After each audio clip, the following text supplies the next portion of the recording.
Hello बच्चों, आप कैसे हैं? मुझे पूर्णतः विश्वास है कि आप स्वस्थ होंगे, मस्त होंगे और परीक्षा की तैयारी में व्यस्त होंगे। और मैं भी आपके लिए व्यस्तता से समय निकालकर यूट्यूब पर मुफ्त में आपके लिए लगातार बीएससी जूलॉजी के ऑनर्स का, अब तो ऑनर्स नहीं एमजेसी बोलेंगे हम लोग, कि मेजर कोर ग्रुप सब्जेक्ट आपका जूलॉजी है, तो उसके हर एक महत्वपूर्ण बिंदुओं को और महत्वपूर्ण प्रश्न उत्तरों को मैं करवा रहा हूं। तो बैक टू बैक आप सभी हमारे वीडियो से जुड़ते चले, अपने दोस्तों में शेयर करते चलिए। जहां तक हो इस परिवार को बढ़ाने में आप हमारी सहयोग करें, और मैं भी निरंतर सेमेस्टर 1 से लेकर सेमेस्टर 8 तक आप सभी के बीच में इसी तरीके से क्रमबद्ध रूप से पढ़ाता रहूँगा। और हाँ, आप सब लोग जब जैसे इस वीडियो को देखिए तो अपने साथी ऑनर्स में पढ़ने वाले जिनका जूलॉजी ऑनर्स होगा उनके बीच में हमारे वीडियो को शेयर कीजिए, वीडियो को लाइक कीजिए और अंत में इस चैनल को सब्सक्राइब करके इस परिवार को बढ़ाने में एक महत्वपूर्ण भूमिका निभाएं। इन्हीं अपील के साथ चलिए हम आरंभ करते हैं। आज का जो हमारा सेशन है वह सिलेंटेटा भाग 2। सिलेंटेटा के बारे में कल हम लोगों ने पढ़ा, पिछले वीडियो में पढ़ा, उसके समान लक्षणों को देखा, उसके प्रकार को देखा, और आज हम पढ़ेंगे उसमें से एक महत्वपूर्ण जीव है जिसका नाम है ओबेलिया। तो ओबेलिया की समान लक्षण को पढ़ेंगे, उसके जीवन चक्र को पढ़ेंगे, उसमें होने वाले पीढ़ियों के एकांतरण को पढ़ेंगे, और पीढ़ियों के एकांतरण को ही मेटाजीनेसिस कहते हैं, उसके बारे में समझेंगे। तो यह टॉपिक हर साल की परीक्षा में काफ़ी महत्वपूर्ण होती है और काफ़ी इंटरेस्टिंग टॉपिक है। तो चले हम स्टार्ट करते हैं। इस तस्वीर को देख रहे हैं, ओबेलिया की तस्वीर है और इसके एक एक लक्षणों को पढ़ेंगे। सर्वप्रथम देखिए, ओबेलिया का हम क्लासिफिकेशन वर्गीकरण कर रहे हैं। तो ओबेलिया फाइलम सिलेंट्रेटा के अंतर्गत आएंगे। क्लास इनका हाइड्रोजोआ होगा, ऑर्डर इनका हाइड्रोइडा होगा, और जीनस इनका ओबेलिया है, स्पीसीज इनका जेनिकुलेटा है। तो यह थोड़ा सा हम इसका ओबेलिया का वर्गीकरण को भी याद रखेंगे। जब भी क्वेश्चन पूछेगा कि ओबेलिया के बारे में कुछ भी पूछ दे, विशेषताएं क्या है, इसके जीवन चक्र क्या है, जब भी पूछे तो किसी भी जीवों को पूछा जाए तो सबसे पहले उसके बारे में, वह कहाँ से आया है, उसके वर्गीकरण की चर्चा हम जरूर करेंगे। तो वर्गीकरण आप लोग देख लिए हैं। इसके बाद सेकेंड हम स्टार्ट करते हैं इसके स्वभाव और निवास, यानी रहता कहाँ पे है, इसका स्वभाव कैसा है वो देखेंगे। कि ओबेलिया एक स्थानबद्ध यानी एक ही जगह पर रहने वाला समुद्रवासी यानी समुद्र में रहने वाला, निवही यानी एक साथ बहुत सारे आपस में जुड़ल होंगे हाइड्राफ जंतु है, जो विश्व के प्रायः सभी समुद्रों में चट्टानों, पत्थरों आदि से चिपका हुआ पाया जाता है। इसको सामान्यतः समुद्री फर भी कहते हैं। ओबेलिया को ही समुद्री फर भी कहा जाता है। आप इस तस्वीर को देख रहे होइएगा, इसके एक एक भागों के बारे में आगे हम बताएंगे आपको। यह जो है एक ओबेलिया है और यह लगभग सभी समुद्रों में पाई जाती है। स्थानबद्ध एक ही जगह पर रहने वाले जीव है, चल फिर नहीं सकते हैं। और यह निवही, बहुत सारे ओबेलिया एक साथ कॉलोनी बना के रहते हैं। अब इसमें देखेंगे आगे पॉइंट हम लोग पढ़ेंगे। और हाँ, एक चीज़ और समझ लीजिए, आपको अगर हमारे इसका पीडीएफ चाहिए, इस नोट्स का पीडीएफ चाहिए, तो आप हमारे टेलीग्राम चैनल पे जाइए और यह नोट्स जो आप देख रहे हैं सिलेंट्रेटा का, पूरी नोट्स केवल सिलेंट्रेटा का ही नहीं बल्कि बीएससी ऑनर्स के जितने भी आपके टॉपिक है उन सभी टॉपिक का नोट्स पहली बार हिंदी माध्यम में आप लोगों के लिए हम लेकर आए हैं। जो सभी ओबेलिया सिलेंट्रेटा से जो भी प्रश्न रहेंगे वह सब इसी नोट से रहेंगे, और से और यह हिंदी भाषा में है, जो आप हिंदी भाषी बच्चों के लिए काफ़ी सहयोग प्रदान करेंगे। तो देख रहे हैं यही सब चीज़ को जो यहाँ पे नोट्स में है, यही हम पढ़ाने वाले हैं अभी आपको। तो आप इसको प्रिंट करवा लें और प्रिंट आप बगल में रखें, फिर वीडियो को देखें, अच्छी तरह समझ में आपको आएंगे। जो भाषा इस हमारे नोट्स में है उसी भाषा हम पीडीएफ के पीपीटी के माध्यम से आपको हम पढ़ा रहे हैं। तो चलिए अब इस नोट्स को आप हमारे टेलीग्राम चैनल से लोड कर लीजिएगा, जिस टेलीग्राम चैनल का नाम है ज्ञान गंगा ट्यूटोरियल @ऑफिशियल। उस पे जाएंगे, आपका पांचों यूनिट्स का नोट्स आपको हिंदी माध्यम मिल जाएंगे, वहाँ सब डाउनलोड करें, पढ़े और उससे परीक्षा में अच्छे अंक लाने का प्रयास करें। अब हम अपने पीपीटी पे चल रहे हैं और जो पढ़ा रहे थे उसी पे हम चल रहे हैं। यहाँ तक तो हम लोग जान चुके हैं। आगे देखते हैं कि इसका अलैंगिक रूप एक शाखित हाइड्रव कॉलोनी के रूप में होता है जो समुद्र जल में चट्टानों, पत्थरों, जलीय पौधों की शाखाओं आदि से चिपका हुआ पाया जाता है। इसका लैंगिक रूप मेडूसा होता है जो छाते के समान मुक्त पलाबी होता है। अब यहाँ पे तस्वीर देख रहे हैं, इसका दो रूप है। एक अलैंगिक रूप है, यह समुद्री चट्टान या पत्थरों से चिपके होते हैं, इसको हम बोलते हैं पॉलिप, या एक जगह से आ जा नहीं सकता। इसी का दूसरा लैंगिक रूप होता है जिसको हम बोलते हैं मेडूसा। तो इसका जीवन दो भागों में बढ़ता रहता है, एक हो जाएंगे लैंगिक अलैंगिक पॉलिप और दूसरा लैंगिक मेडूसा, जिसके बारे में विस्तृत रूप से हमें भी आगे पढ़ना है। अब देखेंगे इसके जीवन में तीन जीवक होते हैं, इसके जीवन का अवस्था तीन जीवक से चलती है। तो ओवेलिया कॉलोनी में तीन प्रकार के जीवक, अंग्रेजी में ज्वाइड्स बोलते हैं, पाए जाते हैं। सबसे पहला है इसका पोषक जीवक, जिससे यह भोजन को प्राप्त करता है, जिससे इसकी वृद्धि होती है। तो पहला है पोषक जीवक जिसको पॉलिप या हाइड्रेंथ कहते हैं। दूसरा है जनन जीवक, जिससे अपने जैसे जनन करेंगे। और तीसरा है मेडूसा या लैंगिक जीवक। तो इसके जीवन में तीन प्रकार के जीवक पाए जाते हैं, पोषक जीवक, जनन जीवक और मेडूसा जीवक। आप इस तस्वीर को देख लिए होइएगा, यह जो है यह पोषक है, ये वाली संरचना जो है यह पोषक जीवक है। यह जो हो जाएगी इसे जनन जीवक हो जाएगा और यह लैंगिक जनन मेडूसा जनक हो जाएंगे, यह मेडूसा जीवक हो जाएंगे। यह तीन प्रकार की अवस्था को आप देख रहे हैं, ध्यान से एक बार और फोटो में देखिए। यह हो जाएगा है इसका पोषक जीवक जिसको पॉलिप या हाइड्रेंथ कहेंगे। यह हो जाएगा इसका जनन जीवक जिसको ब्लास्टोस्टाइल भी कहते हैं अंग्रेजी में, या इसी से जनन की प्रक्रिया आरंभ होती है। और यह इसका लैंगिक जनन है जिसको हम बोलते हैं मेडूसा। ये तीन देख रहे होइएगा। अब आगे एक एक करके सबके बारे में हम जानते हैं। सबसे पहले जानेंगे कि पोषक जीवक पॉलिप और हाइड्रेंथ के बारे में पढ़ेंगे। इसकी विशेषताओं को देखिएगा कि ये हाइड्रोकोलाई तथा उनकी शाखाओं के स्वतंत्र सिरों पर स्थित बेलनाकार पोषक यानी गैस्ट्रिक जीवक है। अब यह देखिए, यह हाइड्रोकोलाई जो पूरा देख रहे हैं रचना यहाँ से यहाँ तक फैला हुआ, इसको बोलेंगे हाइड्रोकोलाई। यहाँ पे हाइड्रोराइजा लिखा हुआ है, तो ये हाइड्रोकोलाई है और इसी पर स्थित है। इनके शाखा निकला, इनके ब्रांच निकले, इसके शाखा पर स्थित बेलनाकार पोषक है, बेलनाकार पोषक है जिसको हम जीवक कहते हैं, पोषक जीवक कहते हैं। दूसरा पॉइंट को देखिएगा, एक खोखले शंकुआकार कॉलोनियल एवं दोनों सिरों पर खुले होते हैं। इनका आधार संकरा होता है तथा हाइड्रोकोलाई के सीनोसार्क के साथ जुड़ा रहता है। इनका दूरस्थ सिरा शंकुआकार हस्तक या हाइपोस्टोम कहलाता है। अब देखिएगा, इसको समझिएगा तस्वीर के, इसके दोनों सिरे जो है खुले रहते हैं। देखिए, एक सिरा यहाँ भी खुला है और एक अंतिम सिरा भी खुला हुआ है। इसका आधार जो है, यही आधार जो है सकरा होता है, काफी सकरी नली होती है।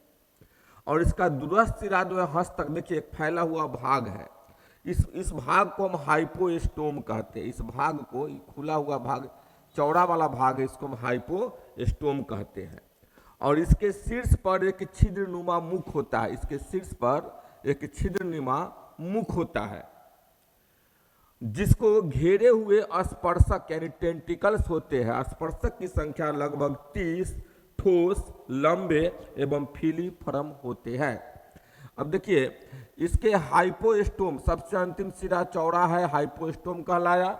इसमें एक खुला हुआ भाग होता है जिसको हम माउथ कहते हैं, इसको हम माउथ कहते हैं। और इसके माउथ के चारों ओर लगभग 30 गो टेंटिकल्स जो है वह घेरे रहता है। यह टेंटिकल्स ठोस होंगे, लंबे होंगे।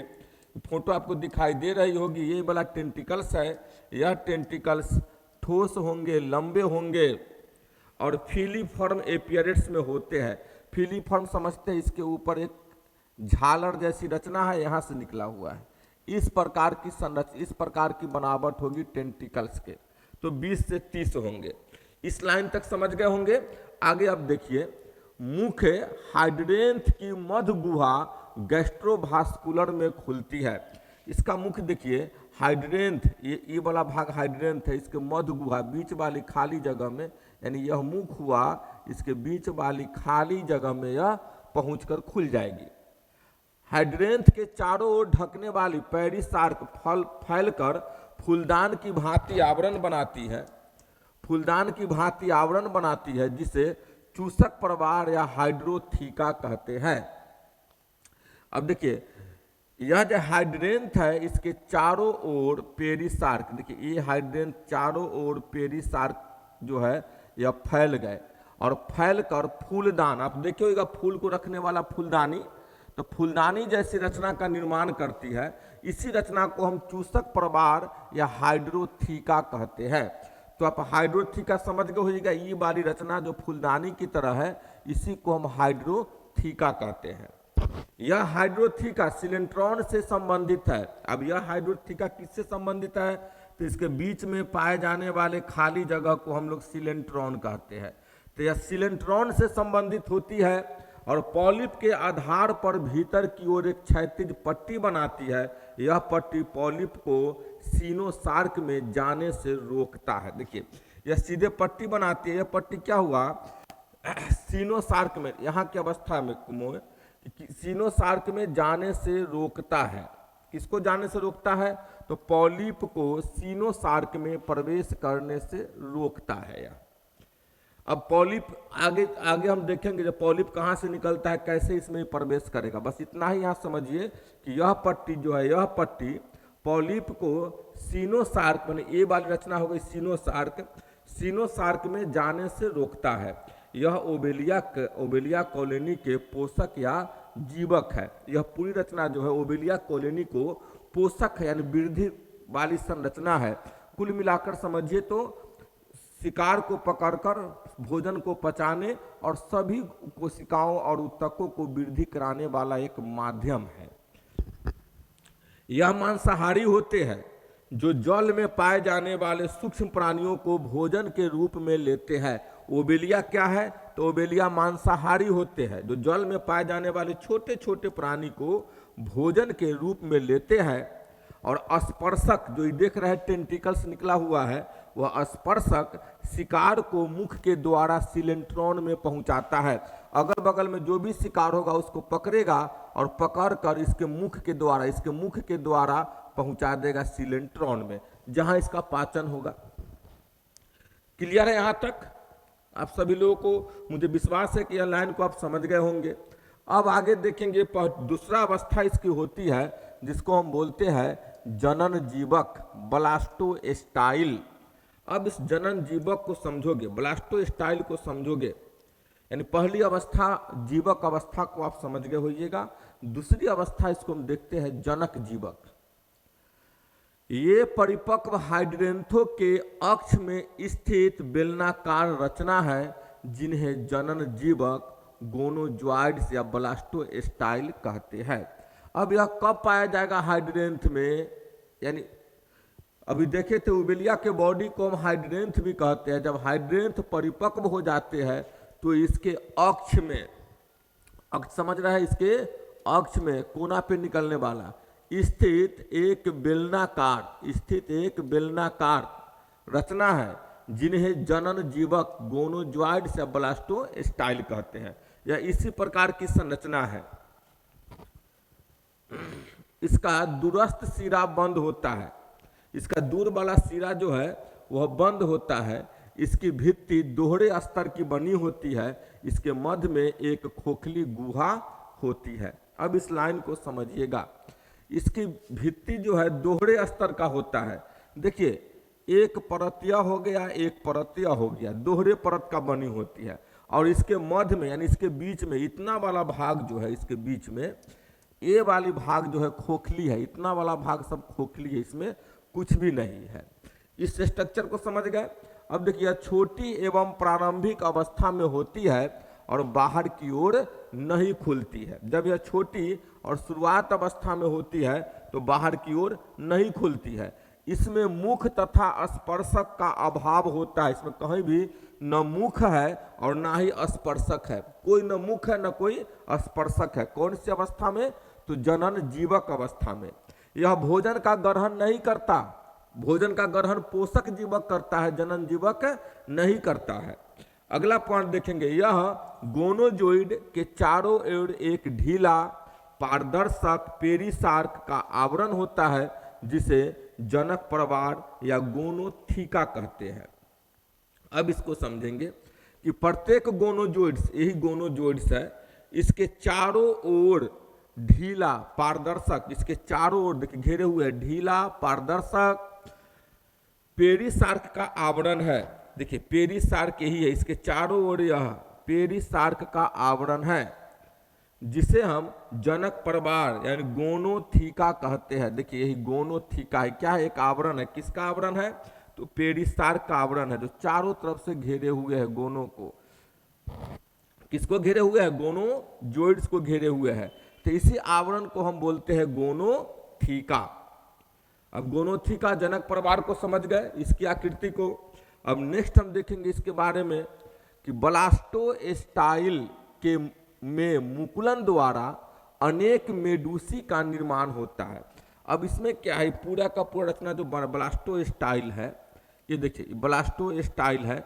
इस ब्लास्टोस्टाइल से थोड़ी सी कोशिका जो है बाहर की ओर निकलेगी और फट कर बाहर निकल जाएगी, फट कर बाहर निकल जाएगी इसी प्रकार से।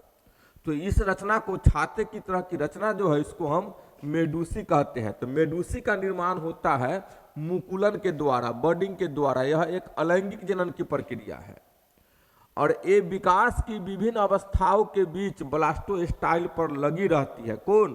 तो मेडूसी विकास के विभिन्न अवस्थाओं के बीच इसके ऊपर लगी हुई है। देखिए सब लगी हुई है, ये सब टूट टूट कर बाहर निकलेंगे। पूर्ण विकास के पश्चात ये मेडूसा अक्ष से अलग होकर स्वतंत्र जीवन व्यतीत करने लगता है। जब यह पूरा विकास हो जाएगा तो ये मेडूसा जो है इससे टूट कर, ये देखिए टूट कर अलग जीवन व्यतीत करने लगेगा। तो ब्लास्टोस्टाइल एवं मेडूसा सहित जनक प्रवार को जनकधानी यानी गोनेंजियम कहते हैं। तो पूरा ब्लास्टोस्टाइल और इसके अंदर मेडूसी के अक्ष है, इन सभी को हम बोलेंगे गोनेंजियम यानी जनकधानी बोलेंगे। तो यह था हमारा जनक जीवक, दूसरी अवस्था किसका? ओबेलिया का। अब तीसरी अवस्था इसको हम देखेंगे मेडूसा अवस्था या लैंगिक अवस्था। आपने देखा होगा जनक अवस्था में से मुकुलन के द्वारा एक मेडूसा छोटी सी टूट कर बाहर निकली थी। अब यह स्वतंत्र होता है, इसको अब कोई मतलब नहीं है पॉलिप से, यह अपना जीवन स्वतंत्र रूप से जीता है। इसके बारे में समझेंगे। ये ब्लास्टोस्टाइल के अक्ष में मुकुलन द्वारा बनता है, जो पिछले में देखे थे हम। यह किस में बनता है? तो ब्लास्टोस्टाइल के अक्ष में मुकुलन द्वारा बनता है। इसकी उत्पत्ति बसंत या ग्रीष्म मौसम में ब्लास्टोस्टाइल के सीनोसार्क से खोखली गुहा के रूप में होती है। यह किस मौसम में होती है? तो बसंत या ग्रीष्म के मौसम में होगी। ब्लास्टोस्टाइल जो पिछला फोटो देखे थे उसके सीनोसार्क से खोखली गुहा के रूप में होती है। इसकी गुहा तथा देह भित्ति ब्लास्टोस्टाइल की गुहा तथा देह भित्ति से संबंधित होती है।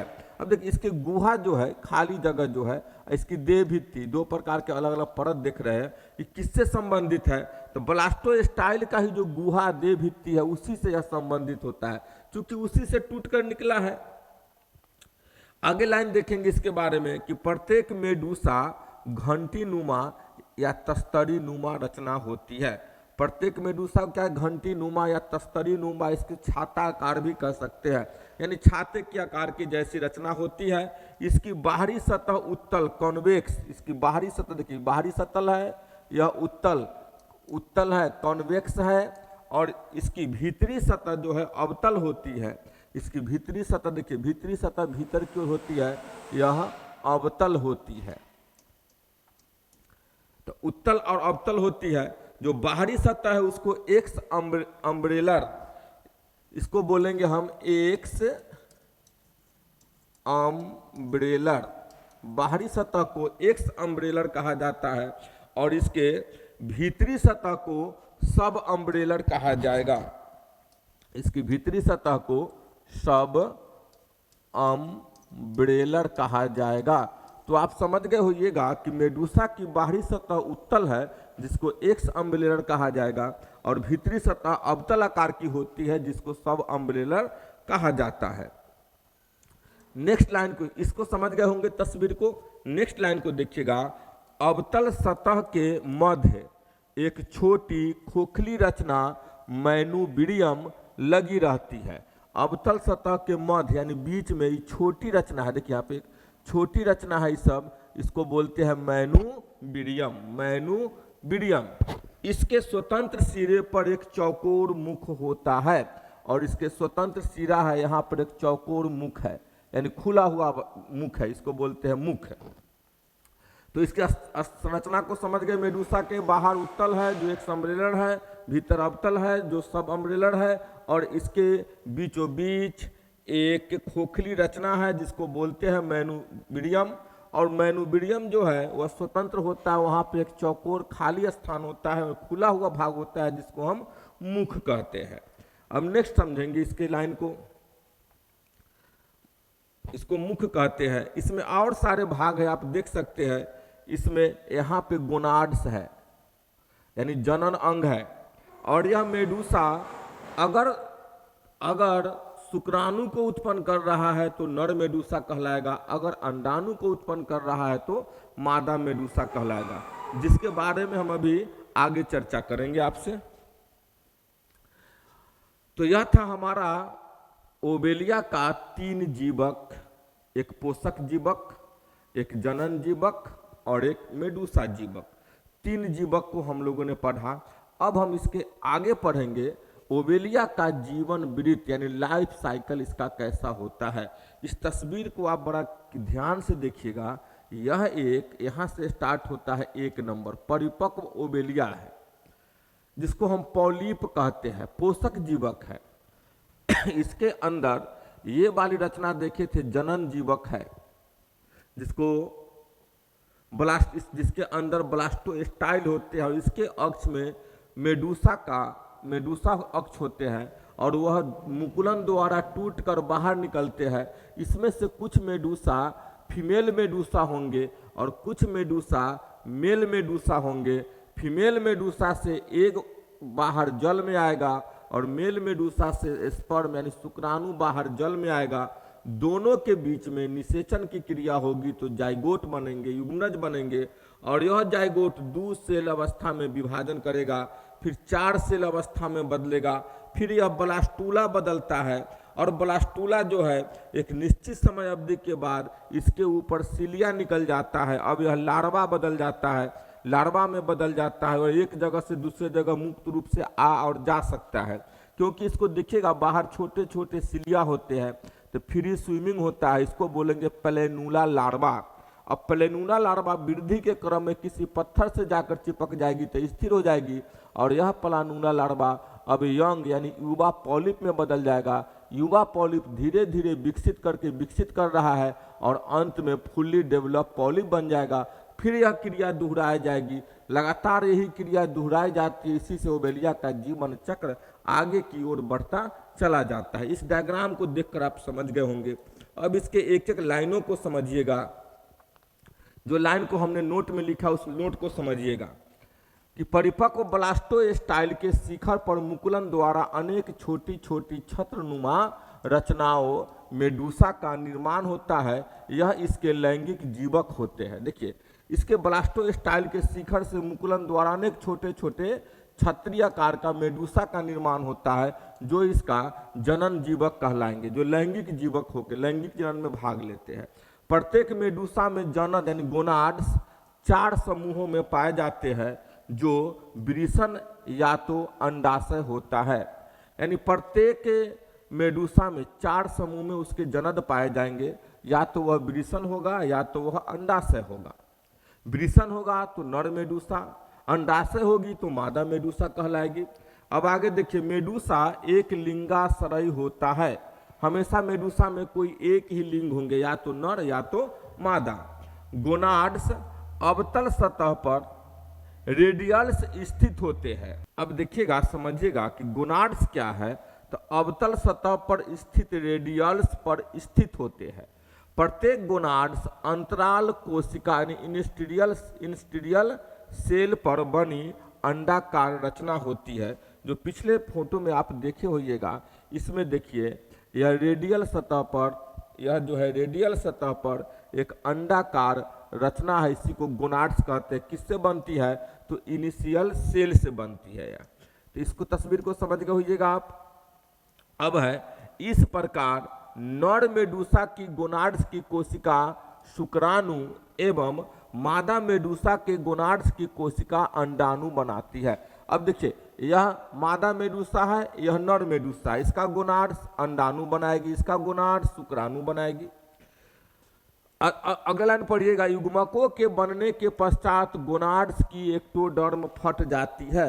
यानी अंडाणु और शुक्राणु बनेंगे तो इसके अंदर गोनाड्स, जो अभी देखे हैं तस्वीर, उस गोनाड्स की एक्टोडर्म यानी बाहरी त्वचा फट जाती है और युग्मक अंडाणु तथा शुक्राणु समुद्र के जल में मुक्त हो जाते हैं। इसमें फटने के बाद देखिए, अंडाणु और शुक्राणु समुद्र के जल में मुक्त हो गए, चले आए। उसके बाद हम लोग देखेंगे, अब हो जाएगी यहाँ पे, जब अंडाणु और शुक्राणु समुद्र में चले आए तब अगला घटना घटेगी जिसको हम बोलते हैं निषेचन। शुक्राणु जल धारा के साथ मादा मेडूसा में प्रवेश कर अंडाणु को निषेचित करते हैं। इस प्रकार ओबेलिया में निषेचन मादा मेडूसा के शरीर में या जल में होता है। देखिए, यहाँ पे दो स्थिति होगा, या तो निषेचन जल में ही होगा या तो शुक्राणु चल के ओबेलिया के मादा मेडूसा में पहुंच जाएंगे। दोनों स्थिति हो सकती है, आंतरिक निषेचन भी और बाह्य निषेचन भी हो सकती है इसमें। और अगला पॉइंट देखिएगा, मेडूसा गैमिट्स मुक्त करने के बाद मर जाता है। जो मेडूसा है, जैसे गैमिट मुक्त हुआ कि यह मर जाएगा। निषेचन के पश्चात युग्मनज का निर्माण होता है। दोनों निषेचन हुआ, निषेचन के बाद युग्मनज का निर्माण हो जाता है। नेक्स्ट पॉइंट देखेंगे, अब अगला हमारा है परिवर्धन। अब परिवर्धन क्या होता है, निषेचन के बाद अंडे के विकास की अवस्था को हम परिवर्धन कहते हैं। तो परिवर्धन में समझेंगे कि जाइगोट में क्लीवेज यानी पूर्णभंजे होलोब्लास्टिक एवं संपूर्ण होता है, जिसके फलस्वरूप जाइगोट कोशिकाओं की बनी एक ठोस गेंदनुमा रचना में बदल जाता है, जिसको मोरूला कहते हैं। अब यहाँ पे देखिएगा कि क्या है, कह रहा है कि होलोब्लास्टिक विभाजन होती है इस क्लीवेज में। क्लीवेज का मतलब समझिएगा, इसकी आकार नहीं बदलेगी, इसके अंदर के समान एक साइज के आकार की कोशिका की संख्या बढ़ती जाएगी, उसी को हम क्लीवेज बोलते हैं। और होलोब्लास्टिक होता है, एक ही समान बनता है, दो इधर फिर दो इधर। तो इस प्रकार से जाइगोट कोशिकाओं की बनी एक ठोस गेंदनुमा रचना में बदल जाती है, दो से चार होकर एक गेंदनुमा रचना में बदल जाएगा। इसी रचना को हम मोरूला कहते हैं। यहाँ पे इसको हम मोरूला कहते हैं। तो पहला स्टेज क्या हो गया परिवर्धन का, मोरूला। शीघ्र ही इसके अंदर एक खोखली ब्लास्टोसिल बन जाती है। अब इसके अंदर एक खोखली ब्लास्टोसिल बन जाती है और भ्रूण की इस अवस्था को ब्लास्टूला कहते हैं। अब इसके अंदर खोखली ब्लास्टोसिल बन जाएगी, इस अवस्था को हम ब्लास्टूला कहेंगे। अब अगली लाइन देखेंगे कि आंतरिक ब्लास्टोमियर से विभाजन द्वारा नई नई कोशिका बनकर ब्लास्टोसिल में भरती जाएगी। इस प्रकार भ्रूण अब ठोस स्टीरियोग्लास्टूला में बदल जाता है। इसमें क्या है, पहले के अवस्थित कोशिकाओं से नई नई कोशिका बनकर इसको पूरा को भर देगा। अब यह बदल जाएगा, स्टीरियोग्लास्टूला में बदल जाएगा, फिर वृद्धि करके स्टीरियोग्लास्टूला में बदल जाएगा। अब नेक्स्ट पॉइंट को देखिएगा कि इसकी बाहरी स्तर को एक्टोडर्म तथा भीतरी स्तर को एंडोडर्म कहते हैं। अब यह क्या करेगा, इसमें थोड़ा छोटा है, इसकी बाहर में कोशिकाओं के समूह एक लेयर को बना लेंगे जिसको बोलेंगे एक्टोडर्म, और इसके अंदर कुछ कोशिका के समूह एक साथ बैठ जाएंगे जिसको बोलेंगे इंडोडर्म। तो ओबेलिया का जो जनन परत है वह द्विस्तरीय होता है, द्विस्तरीय होता है, एक भीतर वाला इंडोडर्म, बाहर वाला एक्टोडर्म। अब गैस्टूला, इस अवस्था को बोलेंगे ब्लास्टूला के बाद जब एक्टोडर्म इंडोडर्म बन जाता है तो इस अवस्था को बोलते हैं गैस्टूला। तो गैस्टूला लंबाई में वृद्धि करता है, देखिए अब गैस्टूला लंबाई में वृद्धि करता है और इसकी एक्टोडर्म कोशिकाओं में सीलिया बन जाते हैं। इसके बाहर का जो एक्टोडर्म की कोशिका था इसमें सीलिया बन जाएगा। अब क्या हुआ देखिए, लंबाई में वृद्धि कर जाएगा, अब भीतर कोशिका का समूह है ये, इसके ऊपर सीलिया बन जाएगा, जिससे भ्रूण अब एक मुक्त पलावी यानी फ्री फ्लोटिंग प्लेनुला लार्वा बन जाता है। इसका अग्र सिरा पश्च सिरे की अपेक्षा चौड़ा होता है। अब देखिए ये जो है इसके ऊपर लार्वा जैसी सिलिया बना तो यहाँ से वहाँ मुक्त रूप से तैरने लगेगा। अब इस तैरते हुए इस अवस्था को हम बोलते हैं प्लानुला लार्वा अवस्था। इसका पिछला भाग जो है संकरा, अगला भाग जो है चौड़ा होता है। प्लेनुला एक ठोस एक्टोडर्म की डिलेमिशन क्रिया द्वारा एक गुहिका बन जाती है जिसे एंटीरॉन कहते हैं।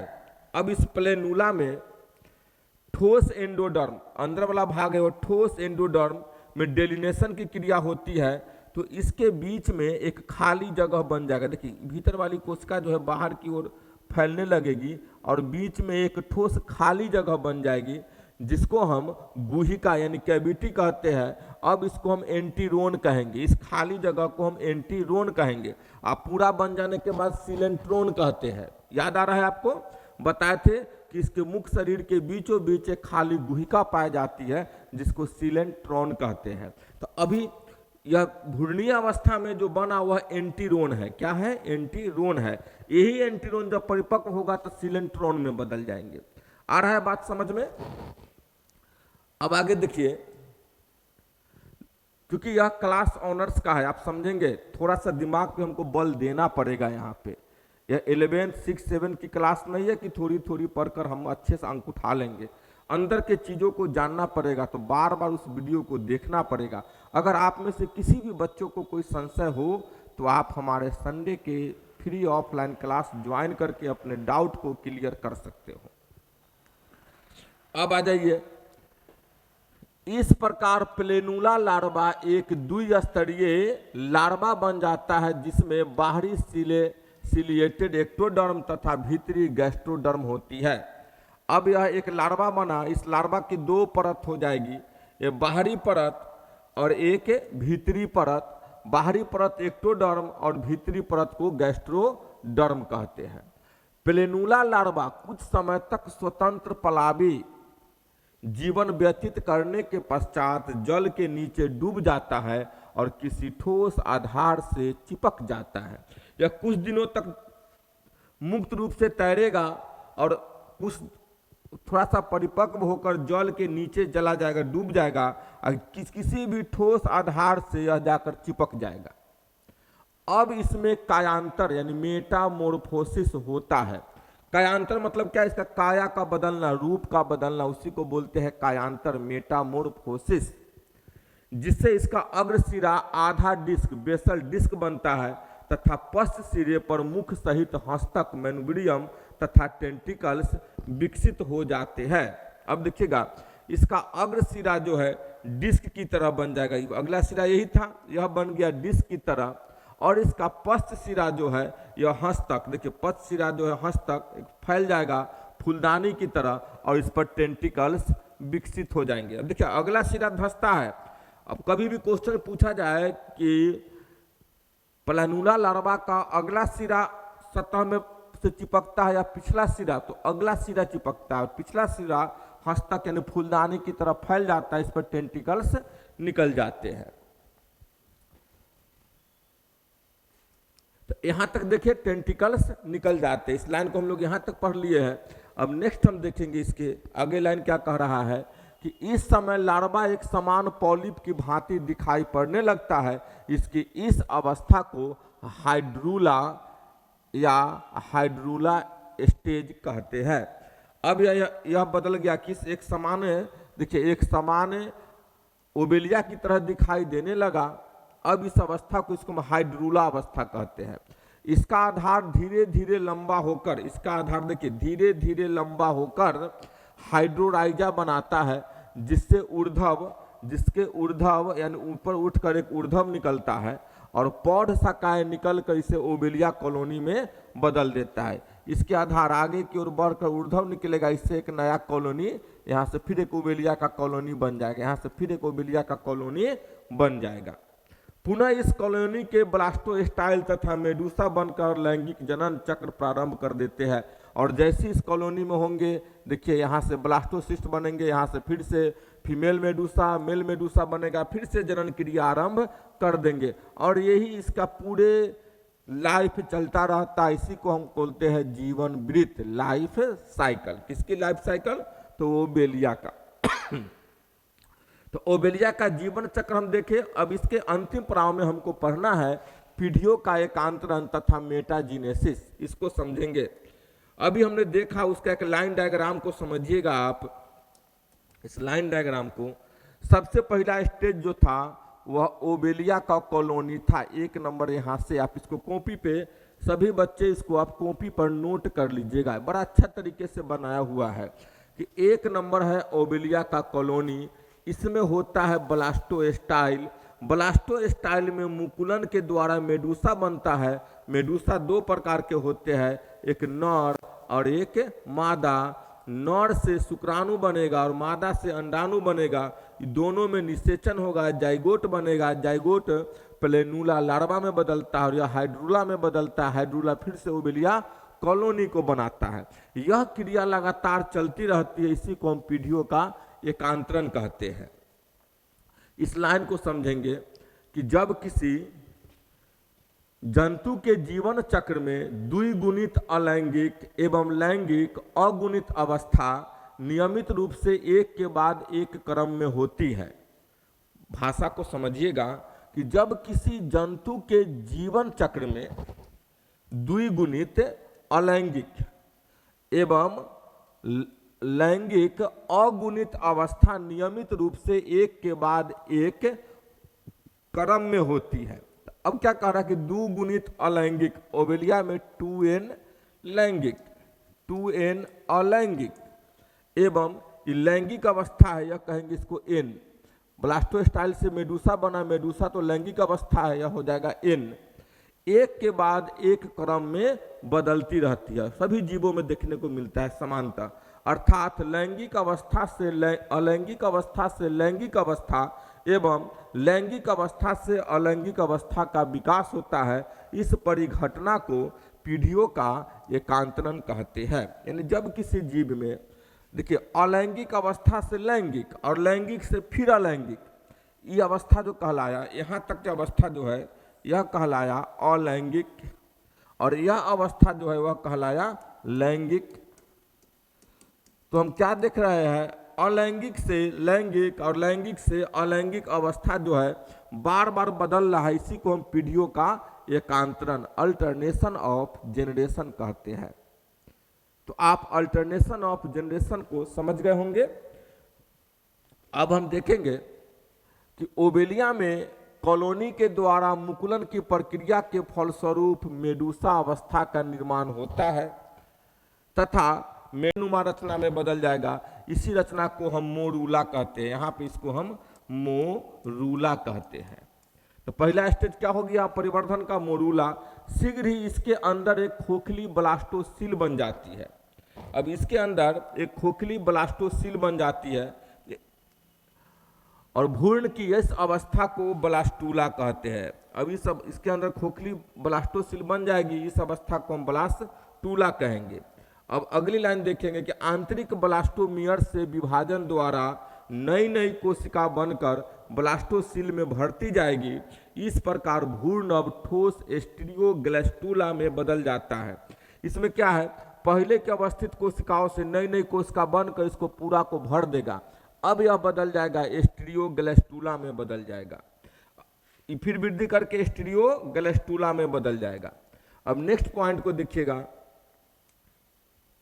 कि इसकी बाहरी स्तर को एक्टोडर्म तथा भीतरी स्तर को एंडोडर्म कहते हैं। अब यह क्या करेगा, इसमें थोड़ा छोटा है, इसकी बाहर में कोशिकाओं के समूह एक लेयर को बना लेंगे जिसको बोलेंगे एक्टोडर्म, और इसके अंदर कुछ कोशिका के समूह एक साथ बैठ जाएंगे जिसको बोलेंगे इंडोडर्म। तो ओबेलिया का जो जनन परत है वह द्विस्तरीय होता है, द्विस्तरीय होता है, एक भीतर वाला इंडोडर्म, बाहर वाला एक्टोडर्म। अब गैस्टूला, इस अवस्था को बोलेंगे ब्लास्टूला के बाद जब एक्टोडर्म इंडोडर्म बन जाता है तो इस अवस्था को बोलते हैं गैस्टूला। तो गैस्टूला लंबाई में वृद्धि करता है, देखिए गैस्टूला लंबाई में वृद्धि करता है और इसकी एक्टोडर्म कोशिकाओं में सीलिया बन जाते हैं।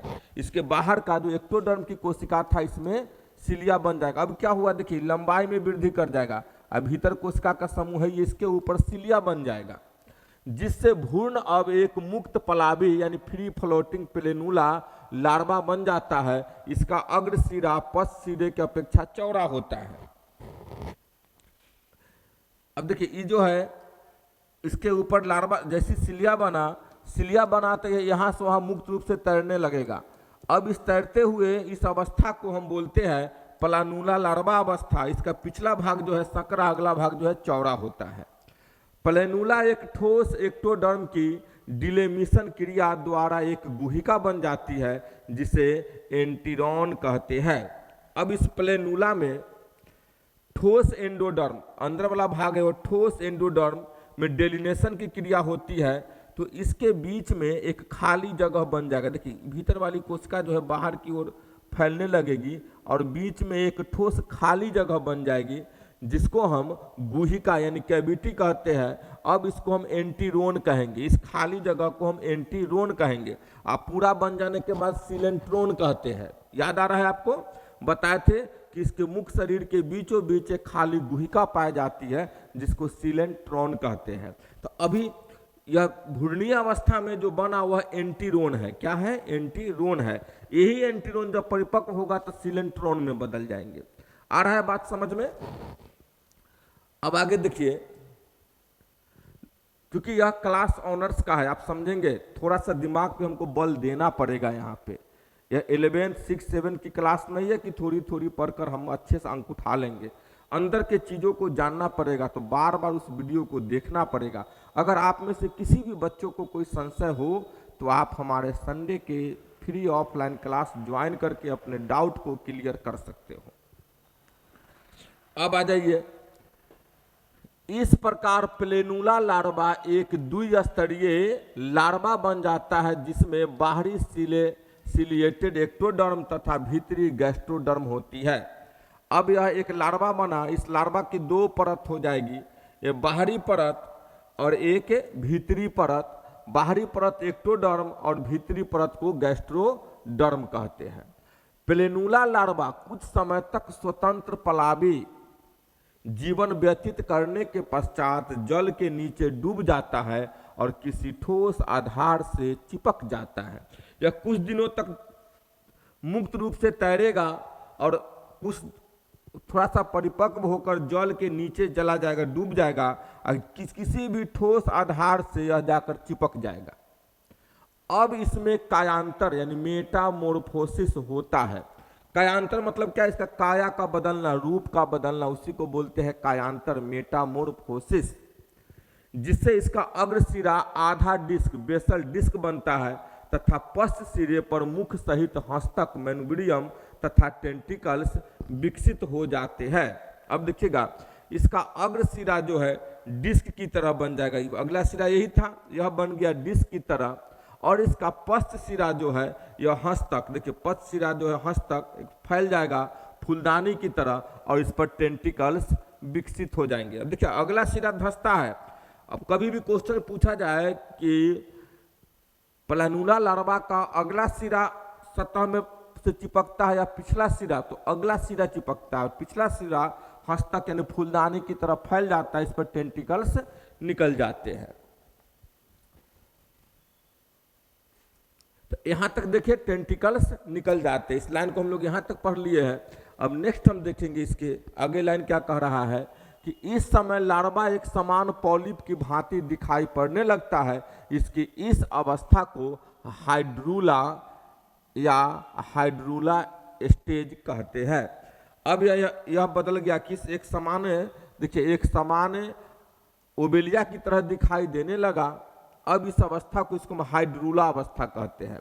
इसका आधार धीरे धीरे लंबा होकर, इसका आधार देखिए धीरे धीरे लंबा होकर हाइड्रोराइजा बनाता है, जिसके ऊर्ध्व यानी ऊपर उठकर एक ऊर्ध्व निकलता है और पौध शाखाएं निकलकर इसे ओबेलिया कॉलोनी में बदल देता है। इसके आधार आगे की ओर बढ़कर ऊर्ध्व निकलेगा, इससे एक नया कॉलोनी, यहाँ से फिर एक ओबेलिया का कॉलोनी बन जाएगा, यहाँ से फिर एक ओबेलिया का कॉलोनी बन जाएगा।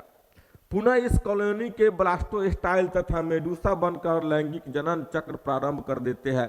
और जैसे इस कॉलोनी में होंगे, देखिए यहाँ से ब्लास्टोसिस्ट बनेंगे, यहाँ से फिर से फीमेल मेडूसा, मेल मेडूसा बनेगा, फिर से जनन क्रिया आरंभ कर देंगे और यही इसका पूरे लाइफ चलता रहता है। इसी को हम बोलते हैं जीवन वृत्त, लाइफ साइकिल। किसकी लाइफ साइकिल? तो ओबेलिया का। तो ओबेलिया का जीवन चक्र हम देखें। अब इसके अंतिम पड़ाव में हमको पढ़ना है पीढ़ियों का एकांतरण तथा मेटाजीनेसिस, इसको समझेंगे। अभी हमने देखा उसका एक लाइन डायग्राम को समझिएगा आप। इस लाइन डायग्राम को सबसे पहला स्टेज जो था वह ओबेलिया का कॉलोनी था। 1 नंबर यहाँ से आप इसको कॉपी पे, सभी बच्चे इसको आप कॉपी पर नोट कर लीजिएगा, बड़ा अच्छा तरीके से बनाया हुआ है कि 1 नंबर है ओबेलिया का कॉलोनी। इसमें होता है ब्लास्टोस्टाइल। ब्लास्टोस्टाइल में मुकुलन के द्वारा मेडूसा बनता है। मेडूसा 2 प्रकार के होते हैं, एक नर और एक मादा। नर से शुक्राणु बनेगा और मादा से अंडाणु बनेगा। दोनों में निषेचन होगा, जाइगोट बनेगा। जाइगोट प्लेनूला लार्वा में बदलता है और यह हाइड्रूला में बदलता है। हाइड्रूला फिर से ओबेलिया कॉलोनी को बनाता है। यह क्रिया लगातार चलती रहती है, इसी को हम पीढ़ियों का एकांतरण कहते हैं। इस लाइन को समझेंगे कि जब किसी जंतु के जीवन चक्र में द्विगुणित अलैंगिक एवं लैंगिक अगुणित अवस्था नियमित रूप से एक के बाद एक क्रम में होती है। भाषा को समझिएगा कि जब किसी जंतु के जीवन चक्र में द्विगुणित अलैंगिक एवं लैंगिक अगुणित अवस्था नियमित रूप से एक के बाद एक क्रम में होती है। अब क्या कह रहा है कि द्विगुणित अलैंगिक, ओबेलिया में 2n लैंगिक, 2n अलैंगिक एवं लैंगिक अवस्था है, यह कहेंगे इसको n। ब्लास्टोस्टाइल से मेडूसा बना, मेडूसा तो लैंगिक अवस्था है, यह हो जाएगा n। एक के बाद एक क्रम में बदलती रहती है, सभी जीवों में देखने को मिलता है समानता।